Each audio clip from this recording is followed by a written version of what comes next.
अस्सलाम वालेकुम dear students. मुझे उम्मीद है आप सब खैरियत से होंगे। बच्चों, मैं हूँ आपकी उर्दू की टीचर और आज का हमारा unवान है इत्तिफाक।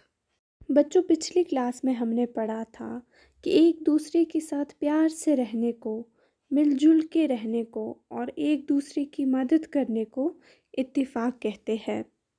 और जब लोग आपस में मिलजुल कर नहीं रहते हैं, लड़ते हैं, झगड़ते हैं और आपस में दुश्मनी पैदा करते हैं, तो उसे इख्तिलाफ कहते हैं।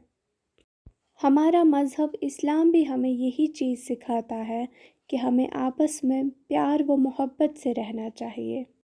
हमें मस्जिद में नमाज़ पढ़ने का हुक्म इसीलिए दिया गया है ताकि मोहल्ले के सभी मुसलमानों में मेल जोल बना रहे, और इसीलिए हम ईद की नमाज़ ईदगाह में पढ़ने जाते हैं ताकि साल में 2 दफ़ा सब मुसलमान एक जगह जमा होकर दीनी इत्तिफाक का सबूत दे।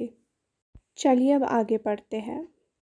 अल्लाह ताला ने मालदार मुसलमानों पर हज फ़र्ज़ किया है, जिसकी बदौलत तमाम दुनिया के मुसलमान साल में एक मर्तबा मक्का मुअज़्ज़मा में जमा होते हैं।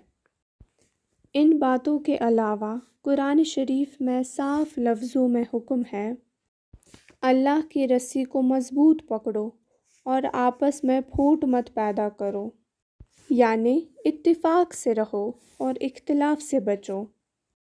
अल्लाह ने दौलतमंद मुसलमानों पर हज फ़र्ज़ किया है, जिसकी बदौलत दुनिया के तमाम मुसलमान साल में एक दफ़ा मक्का मुअज़्ज़मा में जमा होते हैं। कुरान शरीफ में भी इस बात का ज़िक्र किया गया है कि हमें मिलजुल कर रहना चाहिए, इत्तिफाक से रहना चाहिए, प्यार व मोहब्बत से रहना चाहिए। हमें एक दूसरे की मदद करनी चाहिए, इत्तिफाक से रहना चाहिए और इख्तिलाफ से दूर रहना चाहिए।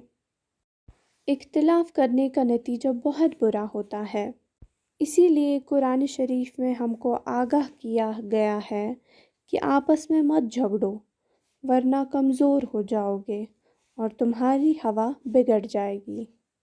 रसूलुल्लाह सल्लल्लाहु अलैहि वसल्लम ने फरमाया, मुसलमान आपस में एक ही इमारत की ईंट है जो एक दूसरे को सहारा देती है। बच्चों, इत्तिफाक में बड़ी क़ुव्वत है। जब आपस में इत्तिफाक करके कोई काम किया जाता है तो वो काम कैसा ही मुश्किल क्यों ना हो, आसान हो जाता है। बच्चों, इख्तिलाफ का नतीजा बहुत ही बुरा होता है, इससे किसी का भी भला नहीं होता। इसीलिए कुरान शरीफ के ज़रिए हमें ये बताया गया है कि हमें इख्तिलाफ से दूर रहना चाहिए, आपस में लड़ाई झगड़े नहीं करने चाहिए, क्योंकि इससे हमारे रिश्ते ख़राब हो जाते हैं। हज़रत मोहम्मद सल्लल्लाहु अलैहि वसल्लम फरमाते हैं, मुसलमान एक ईंट है और यही ईंटें मिलकर इमारत बनाती है। यानी कि जब सभी मुसलमान मिलजुल कर रहेंगे तभी वो कामयाब हो पाएंगे। बच्चों, इत्तिफाक में बहुत ताकत है। अगर आपस में इत्तिफाक हो तो मुश्किल से मुश्किल काम भी आसान हो जाता है। तो ये था हमारा सबक इत्तिफाक। आज के लिए इतना ही। आप अपना ख्याल रखिएगा। खुदा हाफ़िज़।